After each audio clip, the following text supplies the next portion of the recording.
बैठे हुए और आज आप ही के आयोजन में रखा हुआ ये कार्यक्रम है और आज आपने ही आज बहुजन समाज पार्टी की सदस्यता ली है।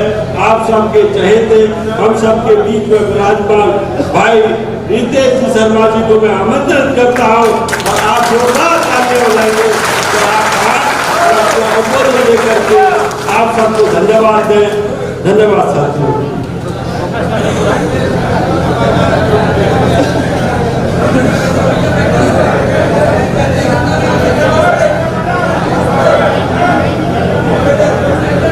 मैं किन शब्दों में इस प्यार को कैसे लौटा पाऊंगा ये तो मैं ही जानता हूँ। मैं शायद कभी जीवन में नहीं लौटा पाऊंगा।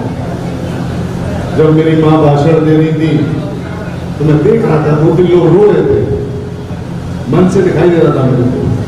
वो रो इसलिए रहे थे क्योंकि उनका लगाव, वो शायद यहाँ पे मेरे पिता को याद कर रहे थे, उनको मुरैला जी याद आ रहे थे। तो ये प्यार मैं आपको मंच को बताना चाहता हूँ कि ये कोई यहाँ राजनीतिक भीड़ नहीं आई है। ये वो सारे लोग हैं जो हमसे दिली लगाव रखते हैं, व्यक्तिगत लगाव है, किसी का कोई लोभ लालच नहीं है। कल रात को 11-12 बजे तक मेरे पास इस जिले के कोने कोने से फोन आ रहे थे, कंफर्म कर रहे थे कि रितेश जी कितने बजे का कार्यक्रम है। 12 बजे, 12:30 बजे। और सच्चाई ये कि मैंने उन लोगों को कभी देखा भी नहीं, मैं शक्ल से जानता नहीं, पहचानता नहीं। तो वो लोग मुझे फोन करके कहते हैं हमें पता पड़ा आपका कार्यक्रम है, हम आना चाहते हैं। तो मैं सच्चाई ये है कि मैं चाह के भी मैं शायद इस आभार को कभी आप लोगों पर लौटा नहीं पाऊंगा। आप लोग इतनी बड़ी संख्या में यहाँ पधारे, वो प्यार मैं देख रहा हूँ आंखों में उमड़ रहा है। काश मुझे भगवान इस लायक बना सके कि मैं कुछ आप लोगों के लिए लौट के कर सकूं। मैं रितेश शर्मा पुत्र स्वर्गीय श्री मुरारीलाल शर्मा एवं मीनाक्षी शर्मा धौलपुर क्षेत्र के कोने कोने से आए आदर के समान बंधुओं को सर्वप्रथम जय भीम, जय भारत, अस्सलाम वालेकुम, राम राम। आज का दिन मेरे जीवन का बहुत ही महत्वपूर्ण दिन है। मैं अपने जीवन की नई राजनीतिक पारी शुरू कर रहा हूँ। मेरे इस नई शुरुआत में मेरा मनोबल, मेरी हिम्मत बढ़ाने के लिए मेरी एक छोटी सी सूचना पर इतनी भीषण गर्मी में आप लोग यहाँ पे अपार संख्या में पधारे, आप सबको मैं अपने आत्मा से, दिल से बहुत बहुत धन्यवाद देता हूँ, आभार जताता हूँ। और इस आभार आजीवन मैं कभी से एहसान को नहीं चुका पाऊंगा। बहुत लोगों को व्यक्तिगत रूप से नहीं जानता हूँ, जैसा मैंने कहा, पर यहाँ पे आपको शायद ज्ञान नहीं होगा। 4 विधानसभा क्षेत्र हैं, बसड़ी, समुद्रा, धाराखेड़ा ब्लॉक्स हैं। सभी जगह से यहाँ पे लोग आए हैं, सभी समाजों के लोग आए हैं यहाँ पे।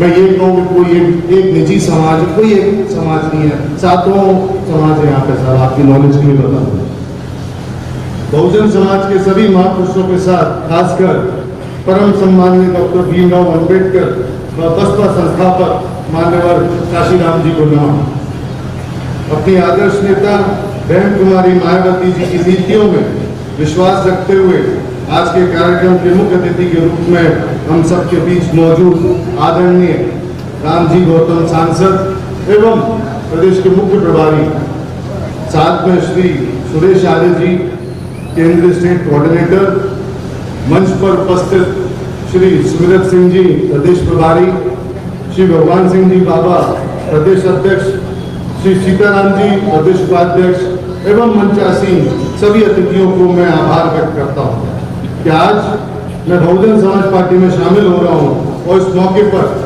पूरे प्रदेश के मुखिया मौजूद है। ये मेरे लिए बहुत ही सौभाग्य का मौका है। ये मेरे लिए खुशी की बात है कि बहुजन समाज पार्टी महापुरुषों के मिशन, गरीब, असहाय और सभी समाजों के लोगों के उत्थान के लिए काम करती है और इसमें मुझे काम करने का मौका दिया जा रहा है। बहन मायावती जी ने सर्व समाज को उत्तर प्रदेश सरकार में समान भागीदारी देके सर्व समाज का उत्थान किया है, इसका इतिहास बना है। मैं आप सबको, इतनी बड़ी संख्या में आप यहाँ पधारे, कुछ प्रश्न होंगे आप लोगों के बीच में जो मैं चाह रहा था कि इस मंच के माध्यम से बताऊं। मेरा इस पार्टी में आने का निर्णय ऐसा नहीं था कि किसी एक रात में या अकस्मात या घंटे भर में या एक रात में ले लिया हो। मैं महीनों से इस पर मंथन कर रहा था, महीनों से सलाह कर रहा था कि मेरे लिए उचित निर्णय क्या होगा। मैंने अपने परिवार में सलाह करी। बाद में मेरे को एहसास हुआ कि अगर मुझको राजनीति करनी है, राजनीति के माध्यम से जनता की सेवा करनी है, तो इससे अच्छा मंच मेरे को जीवन में नहीं मिल सकता। जैसा कि पार्टी का नारा रहा है, बहुजन हिताय बहुजन सुखाय, और मैं भी इसी विचारधारा में पला बढ़ा। सच्चाई तो यही है। मेरे जीवन के सबसे बड़े प्रेरणा स्रोत मेरे स्वर्गीय पिताजी मुरारी लाल जी का भी यही जीवन शैली थी, यही उनकी प्रैक्टिस थी, इसी नियमों पे वो चलते थे।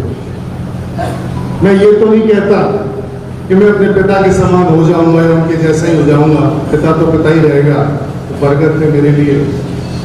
लेकिन ये मेरी कोशिश जरूर रहेगी कि मुझसे जितना बन पड़ेगा मैं लोगों की सेवा, उनके हित में अपनी सारी ताकत झोंक दूंगा। मेरी ताकत मेरा परिवार, मेरी माँ, भाई, बहन, पत्नी के अलावा आप सब लोग, आप सबके बिना मैं अधूरा हूं। आप सभी के दम पे मैंने जीवन का इतना बड़ा निर्णय आज उठाया। मुझे आप सबसे हमेशा से बहुत प्यार मिला है, जिसका मैं हमेशा ऋणी रहूंगा, और हमेशा मेरे को इस चीज का आभास रहेगा कि इतनी बड़ी संख्या में जनता, मैं कभी भी अकेला महसूस नहीं करता हूँ। मैं जहाँ जाता हूँ मुझको इतने प्यार से लोग मिलते हैं। सच्चाई ये कि काश मुझे आप लोगों ने एक पद से नवाजा था, मैं चेयरमैन था, कि मैं और मेरा परिवार गवाह है कि मैंने कितनी ताकत से, आत्मा से, दिल से, जो मुझसे बन पड़ा था मैंने सेवा की थी। मैं ये नहीं कहता कि सब काम हो गए, सब काम नहीं हो पाते हैं, लेकिन मैं आत्मा से जानता हूं कि मैंने जितना मुझसे बन पड़ा, मेरे मन में ये आग रहती थी कि रितेश, कल ये कोई नहीं कहते कि रितेश ने अपने पद के संग न्याय नहीं किया। इसी भावना के संग मैंने तब सेवा की थी। मैं आप सब पे भरोसा दिलाता हूं कि बसपा को मजबूर करने के लिए हर संभव प्रयास करूंगा, शीर्ष नेतृत्व के आदेश का पालन करूंगा। चुनाव में करीब 6 महीने बाकी हैं। मैं आशा करता हूं कि आपका सुझाव व मार्गदर्शन मुझे मिलता रहेगा। मेरी कोशिश रहेगी कि हर व्यक्ति तक पहुंच सकूं, लेकिन फिर भी अगर मेरा किसी से व्यक्तिगत संपर्क ना हो सके तो इसे अन्यथा ना लें। 2.25 लाख में से कोशिश करूंगा हर व्यक्ति तक पहुंच सकूं, लेकिन फिर भी कुछ लोग रह जाते हैं। मेरे घर के द्वार हमेशा से हर व्यक्ति के लिए खुले रहे हैं, हमेशा खुले रहेंगे, इसका मैं आप लोगों को भरोसा दिलाता हूं। मैं रितेश शर्मा आपका था, आपका हूं, हमेशा आपका रहूंगा। चुनाव आते जाते रहेंगे, लेकिन मैं पूरी कोशिश करूंगा कि जो व्यवहार मेरे पिताजी का रहा, मैं ये तो नहीं कहता कि मैं आसपास बराबर रहूंगा, लेकिन मेरी कोशिश रहेगी कि मैं उस व्यवहार को निभा सकूं, उसको पूरा कर सकूं। आज एक व्यक्ति ने, बुजुर्ग व्यक्ति ने मुझे चलते चलते एक बात कही, मैंने उसको लास्ट के लिए लिख लिया था, लाओ इसको मैं आप सबसे शेयर करूंगा। उसने चाहे उसको आशीर्वाद के रूप में मान लो कहा, जो भी है, मैं दोहराना चाहता हूं।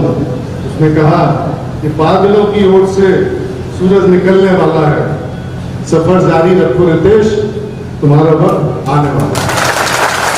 इसी के साथ जय भीम, जय भारत, खुदा हाफिज़, राम राम। साहब, मेरा आपसे एक और निवेदन है कि मैं, अगर कोई अव्यवस्था रही हो, आप लोग इतनी भीषण गर्मी में आए हैं, 3-4 घंटे से बैठे हैं, अगर कोई अव्यवस्था रही हो उसके लिए मैं बहुत बहुत क्षमा प्रार्थी हूँ। मैंने प्रयास किया है कि आप लोगों की सुविधा में कोई कमी नहीं आए। बगल में स्वल्प आहार का इंतजाम है, चाय पानी सब है, फिर भी कोई कमी रह गई हो तो बहुत बहुत क्षमा।